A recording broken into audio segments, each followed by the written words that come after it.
நேயர்களே, முழுமையாக இந்து சமூகத்தை ஒன்றிணைத்து ஒருங்கமைத்து நற்பண்புகளை புகுத்த நாங்கள் விரும்புகிறோம்.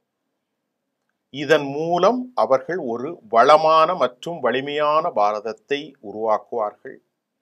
இந்த பாரதம் தர்ம ஞானத்தை உலகிற்கு வழங்கி உலகம் மகிழ்ச்சியாகவும் உலகம் ஆனந்தமாகவும் உலகம் அமைதியாகவும் மாறும் இந்த பணியை முழு சமூகமும் முழு தேசமும் மேற்கொள்ள வேண்டும். அதற்காக நாங்கள் இந்து சமூகத்தை தயார் செய்து கொண்டிருக்கிறோம். எங்களுடைய ஒரே பார்வை தனிப்பார்வை. அந்த பார்வை நாங்கள் நிறைவேற்றிய பிறகு வேறு எதுவும் செய்ய விரும்பவில்லை. இதுதான் எங்களுடைய நோக்கம். முழு இந்து சமூகத்தை ஒழுங்கமைப்பதுதான் எங்கள் பணி. இதை நாங்கள் முடிப்போம்.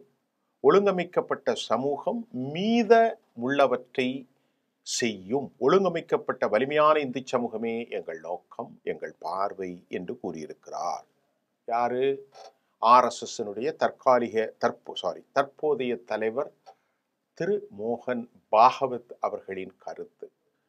இந்து சமயத்தினுடைய வெற்றி, இந்து சமயத்தினுடைய ஒழுங்கமைப்பு, இந்து சமயத்தினுடைய அறவழி, இந்து சமயத்தினுடைய ஒற்றுமை எல்லாம் எங்களுக்கு முக்கியம். அதுதான் எங்களுடைய முக்கியமான கோல் என்று சொல்லிட்டாங்க.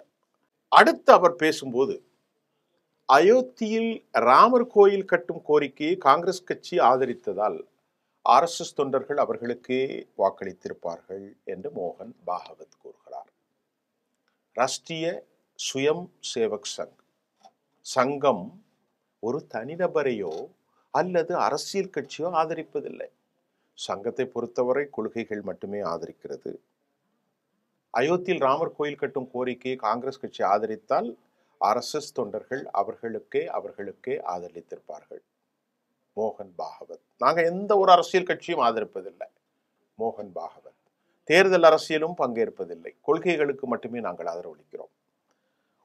உதாரணமாக, அயோத்தியில் ராமர் கோவில் அமைய வேண்டும் என்று விரும்பினோம். அதன் கட்டுமானத்திற்கு எங்கள் உறுப்பினர்கள் துணை நின்றனர். எங்கள் கோரிக்கையை பாரதிய ஜனதா நிறைவேற்றியது. யாருக்கு வேண்டுமானாலும் நாங்கள் ஆதரவை கொடுப்போம். ஆனால் காங்கிரஸ் இதை ஆதரித்திருந்தால் எங்கள் சுயம் சேவகர்கள் காங்கிரஸுக்கு தான் வாக்களிச்சிருப்பார்கள். எங்களுக்கு ஒரு குறிப்பிட்ட கட்சி மீது எந்த சிறப்பு ஈர்ப்பும் இல்லை. இந்த நாடு ஒரு குறிப்பிட்ட திசையில் செல்ல வேண்டும் என்பது எங்கள் கருத்து. அது எந்த திசைங்கிறத நம்ம ரெண்டாவது பேசுவோம். இந்த திசையில் நாட்டை வழிநடத்த யாருக்கு வேண்டுமானாலும் நாங்கள் ஆதரவளிப்போம். அடுத்து அவர் சொல்றது ரொம்ப முக்கியம். இதெல்லாம் சொல்லிட்டார், நீங்க கேட்டீங்க. இந்துக்களுடைய ஒற்றுமை, ராம ஜென்மபூமி விவகாரம், நாடு ஒரு திசையில தான் செல்லணும். அதுதான் எங்க நோக்கம். அரசியல் கட்சிகளை பத்தி பிரச்சனை இல்லை, அரசாங்கத்தை பத்தி பிரச்சனை இல்லை. நாங்க அரசியல்ல போட்டியிடல. நாங்கள் எந்த ஒரு ஆட்சிக்கும் ஆதரவு கொடுப்பதில்லை. எங்கள் கொள்கைக்கு தர்மம், எங்களுடைய சித்தாந்தம் ராம ஜென்மபூமி கட்டுவது, அதற்கு ஆதரவளிப்பது, அதே போன்று இந்துக்களின் ஒற்றுமை, இந்துக்களுடைய ஒழுக்கம், இந்துக்களுடைய கண்ணியம், இந்துக்களை ஒருங்கிணைப்பது, இதுதான் எங்க நோக்கம். இதுதான் அவங்க அழகா சொல்லிட்டாங்க. இப்ப அடுத்து வரும். முஸ்லிம்கள் RSSல் சேர அனுமதிக்கப்படுவார்களா என்ற கேள்விக்கு பதிலளித்த மோகன் பாகவத் அவர் இவ்வாறு சொல்றார். RSS அமைப்பில் எந்த பிராமணரும் அனுமதிக்கப்படுவதில்லை, எந்த சாதியை சார்ந்தவர் அனுமதிக்கப்படுவதில்லை, எந்த முஸ்லீமும் அனுமதிக்கப்படுவதில்லை, எந்த கிறிஸ்தவரும் அனுமதிக்கப்படுவதில்லை. வெவ்வேறு பிரிவுகளை சார்ந்தவர்கள் முஸ்லிம்கள் அல்லது கிறிஸ்தவர்கள் தங்கள் தனித்தன்மையை ஒதுக்கி வைத்துவிட்டு சங்கத்தில் சேரலாம். RSS அமைப்புக்கு வரும்போது பாரத மாதாவின் பிள்ளைகளாக வருகிறீர்கள். முஸ்லிம்களும் கிறிஸ்தவர்களும் அமைப்புக்கு வருகிறார்கள். ஆனால் நாங்கள் அவர்களின் எண்ணிக்கையை கணக்கிடுவதில்லை. அவர்கள் யார் என்று கேட்பதில்லை. RSS ஒரு பதிவு செய்யப்பட்ட அமைப்பாக இல்லாதது ஏன் என காங்கிரஸ் கேள்வி எழுப்பியது. அதுக்கு தான் மோகன் பாகவத் அடுத்து பதில சொல்றாரு.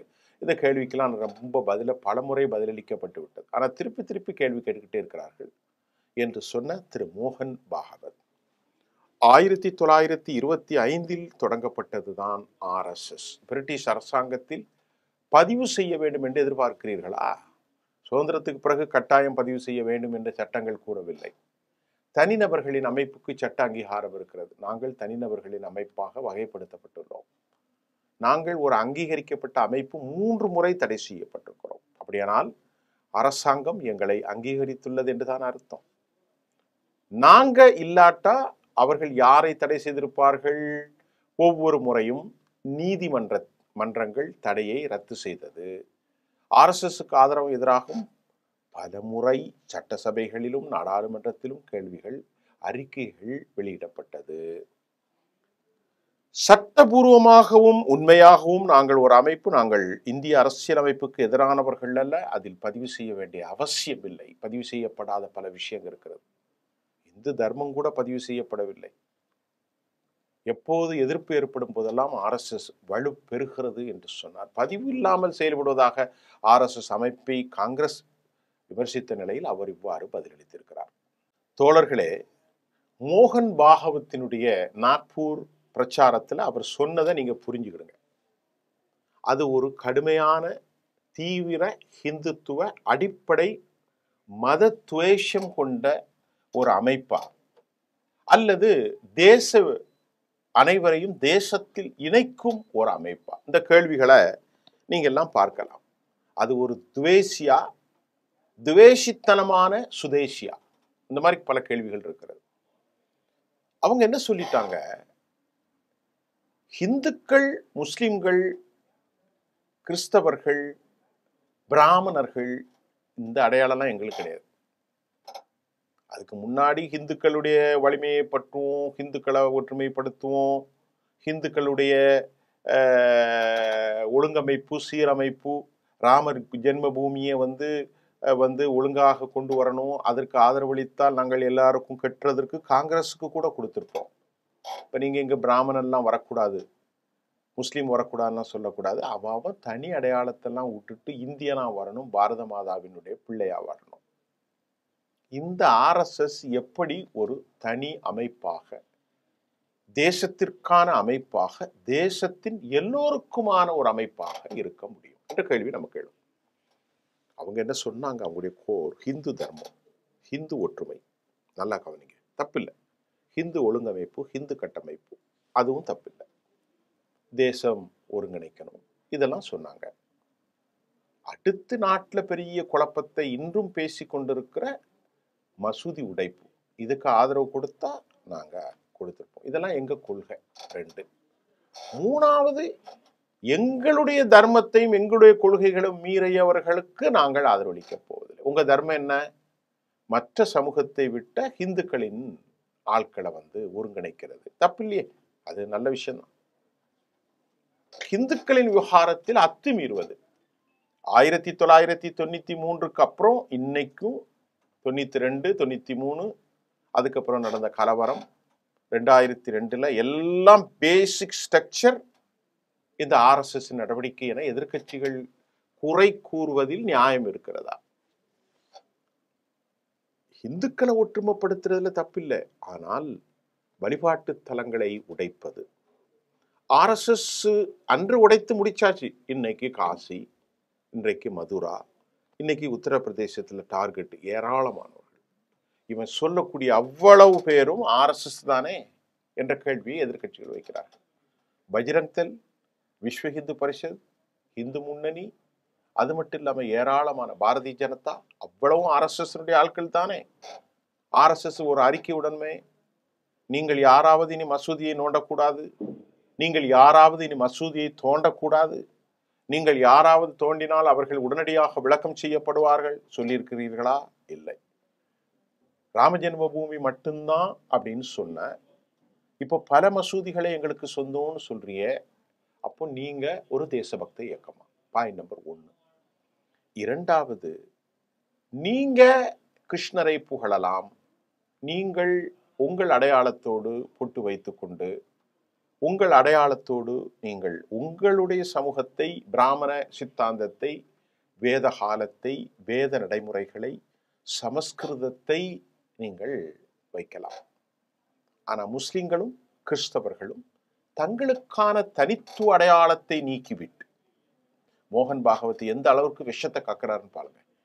முஸ்லிம்களும் கிறிஸ்தவர்களும் ஏனையவர்களும் தங்களுக்கான தனித்துவத்த அடையாளத்தை தள்ளி வைத்து விட்டு, உங்கள்கிட்ட வரணும் பாரத மாதாவின் பிள்ளைகளா? ஏன் வரணும்? எப்படி வருவாங்க?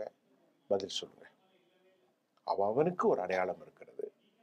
நீ சொன்னாலும் சொல்லாவிட்டாலும் இந்த நாட்டில் இருக்கிற அவ்வளவு முஸ்லீமும் அவ்வளவு கிறிஸ்தவனும் சீக்கியனும் எல்லாரும் இந்திய சமூகம்தான். அவனுடைய வழிபாட்டு முறைகள் மட்டும்தான் அல்லாவை வணங்குவதும், இயேசுவை வணங்குவதும், குருநானக்கை வணங்குவதும். இன்னும் பல விஷயங்கள் இருக்கிறது, அதெல்லாம் விட்டுரும். ஆனா நீ என்ன சொல்ற, போர்ஸபுலா ஹிந்து தர்மம்தான் இந்த நாட்டின் அடையாளம் என்று சொல்கிறார். அது தவறு இல்லது. இப்ப என்ன சொல்றாங்க திராவிட இயக்க ஆய்வாளர்கள் மற்றவர்கள் எல்லாம், ஹிந்து தர்மம் மட்டுமல்ல, நீங்களும் அந்நிய சக்திகள், அந்நிய கூலிகள், நீங்களும் அந்த ஈரானிலிருந்து சிலை வழிபாட்டை, தீ வழிபாட்டை நெருப்பு வரங்கிகளாக இந்தியாவுக்குள் வந்தீர்கள். இந்திய மதத்திற்கும் இந்தியாவின் இந்த மண்ணிற்கும் உண்டான மதம் வேறு. இந்த மண்ணின் வணக்க வழிபாடுகள் திராவிட இயல் கருத்தியல். ஆனால் நீங்கள் ஆரியர்களாக உள்ளே நுழைந்து உங்களை எஸ்டாப்ளிஷ் பண்ணீங்க அப்படின்னு சொல்றீங்க. அப்ப அந்த கலாச்சாரத்தை கொண்டு வந்து இந்திய கலாச்சாரம் என்று சொல்வது ஏற்றுக்கொள்ள முடியுமா? அப்ப எப்படி முஸ்லிம்களுக்கான இயக்கமாக உங்கள் இயக்கம் இருக்கும், கிறிஸ்தவர்களுக்கான இயக்கமாக உங்கள் இயக்கம்? நீங்க தான் சொல்லிட்டீங்களே, உங்க அடையாளத்தெல்லாம் தூக்கி வச்சிருங்க, தனித்துவமாக நாங்கள் சொல்லும் அடையாளமா நீங்க வாங்க. அது சாத்தியமில்லை. அப்ப RSS யாருக்கான கட்சி? இரண்டாவது, பிராமணர்களை குறிக்கின்றீர்கள். 1925 6 பேர் மாறி இருக்கிறார்கள். இந்த 6 பேர்ல பிராமணர் அல்லாத ஒருத்தர் மட்டும்தான் வந்திருக்கிறார், ராஜபையா. இன்னைக்கு மோகன் பாகவத். இவருக்கு பின்னாலும் இப்பொழுது அவர் பதவி விலகக்கூடிய காலம் வந்தால் கர்நாடகாவிலிருந்தும் தமிழ்நாட்டிலிருந்தும் மகாராஷ்டிராவிலிருந்தும் ஏனைய பிராமணர்களைத்தான் நீங்கள் அந்த இயக்கத்துக்கு கொண்டு வருகிறீர்கள். அப்படி என்றால் ஒரு கேள்வி நாம் எழுப்பவில்லை. பொதுவாக அறிவுஜீவிகள் பேசுறது அப்படி தொகுத்து நான் உங்களுக்கு வழங்குறேன், சில இடத்துல எனது கருத்துக்களையும் பதிவு செய்யறேன், அவ்வளவுதான். அப்படி என்றால் ஹிந்து என்றால் யார்? சக்கிலியரும் பறையரும் வால்மீகி சமூகத்தை சார்ந்தவரும் பிராமணரும் சித்பவ பிராமணரும் தெலுங்கரும் தமிழ்நாட்டில் இருக்கிற வன்னியரும் கவுண்டரும் நாடாரும் தேவரும் முக்குளத்தோரும், அதே போன்று கர்நாடகாவில் இருக்கிற சாதிகளும் தாக்கூர்களும் பனியாக்களும் யாதவ்களும் குருமிக்களும் நிஷாந்துகளும் வால்மீகிகளும் இன்னும் குருமி, அது மட்டுமல்லாமல் ஏராளமான பலிஜாக்களும், இதை தவிர அங்கே இருக்கக்கூடிய ஜாட்டுகளும் எல்லாரும் இந்துக்கள். நல்லா கவனிங்க. அதுல யாருமே ஒருத்தர் இல்லையா? அந்த 144 கோடியில 1925 6 தலைவர்கள் மாறி இருக்கிற போது ரஜபையா என்கின்ற ஒரே ஒருத்தர் மட்டும்தான் இடையில கொஞ்ச நாள் இருந்தார். மீதி அவ்வளவும் பிராமணர்கள். ஏன் இப்போது பிராமணர் இல்லாமல் ஒரு தலித்தை RSSின் தலைவராக கொண்டு வரக்கூடாது, ஒரு EBC OBC கொண்டு வரக்கூடாது? இதெல்லாம் ஒரு கேள்விகள் அவங்க எழுதுறாங்க. அப்ப இந்த இயக்கம் யாருக்கானது? வேதத்தை சொல்கிற இயக்கம், சமஸ்கிருதத்தை முன்னெடுக்கும் இயக்கம் யாருக்கானது என்ற கேள்வி எழுகிறது. ஆக இப்படி பல பல பல பல பிரச்சனைகள். ஆக திருப்பி சொன்னால் இவர்கள் ஒரு தீவிர கடும்போக்கு இந்துத்துவவாதி கொள்கை RSS. கால ஓட்டத்தில் அவர்கள் மாறுவதை போன்று நடிக்கலாம், அவர்கள் மாறவில்லை, மாறுவதற்கான வாய்ப்பும் இல்லை. அவர்களுடைய துணை நுட்பம் கொண்டவர்கள்தான் பஜ்ரங் தள், விஸ்வ ஹிந்து பரிஷத் VHP, ஹிந்து அமைப்புகள், ஏராளமான அனுமன் சேனைகள், அரசியல் முகமாக பாரதிய ஜனதா. இவர்களுடைய வாய்களை துறந்தாலே நெருப்பு கோலம்தான் படும். கோலிமாரா என்று சொன்னவர் இன்றைக்கு பாஜகவின் அழகு பார்க்கக்கூடிய அனுராக் தாக்கூர், பர்வேஷ் முஷரப், இவர்களெல்லாம் கடும்போக்குவாதிகள்.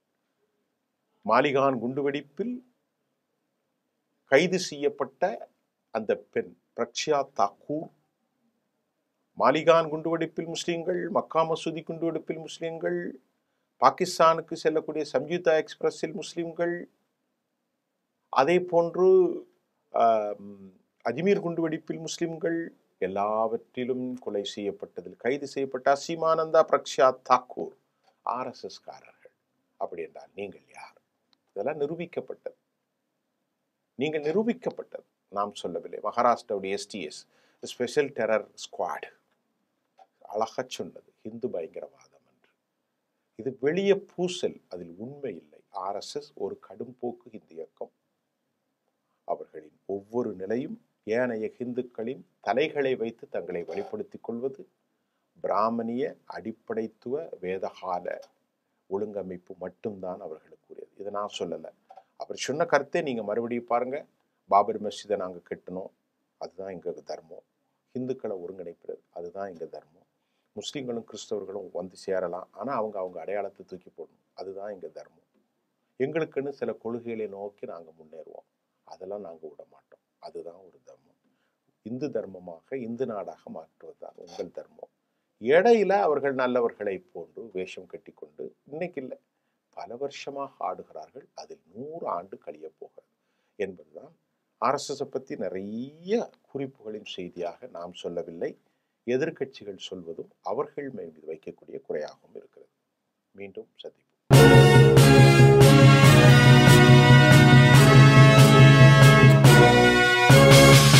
உடனுக்குடன் அப்டேட் தெரிந்து கொள்ள ஜெம் டிவி தமிழ் ஆப்பை இன்ஸ்டால் செய்யவும்.